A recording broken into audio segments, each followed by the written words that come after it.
According to Zach Lowe, the NBA exploring a play-in tournament to decide the final two seeds of the playoffs. Now, here is how this would work. I'll break it down to you very quickly. We would have two 4-team tournaments featuring the 7th, the 8th, the 9th and the 10th seeds in each conference. The 7th seed would host the 8th seed.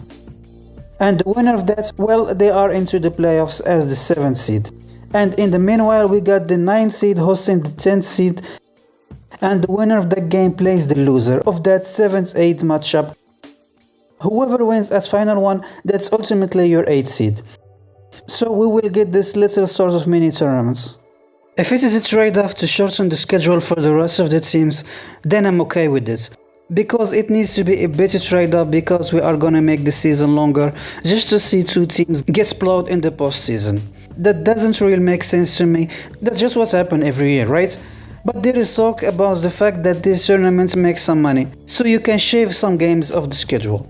And if the argument that this system will limit tanking, there is a new way to tank in the NBA. Please listen to Brian Windhorst. What we're seeing to up the ante this year is more active tanking. And there are entire analytics departments that are established out there to find ways to get the best 5 players on the court in any situation. And the coaches are given reams of data about this to help them prepare.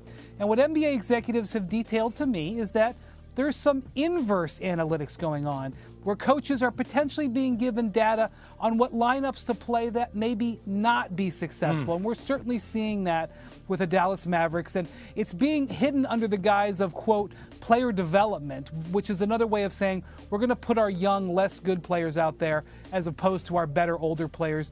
And that is more active tanking than we've seen before. Such proposal would ultimately have to be approved by 23 of the league teams, which is obviously a tall order. The rule change would also have to be negotiated into the collective bargaining agreements with the players, according to Zach Lowe. In other words, don't expect a play-in tournament within the next couple of years. But the fact the discussion around the league has crystallized around 1 or 2 proposals indicates that a play-in tournament is no longer some pie-in-the-sky idea.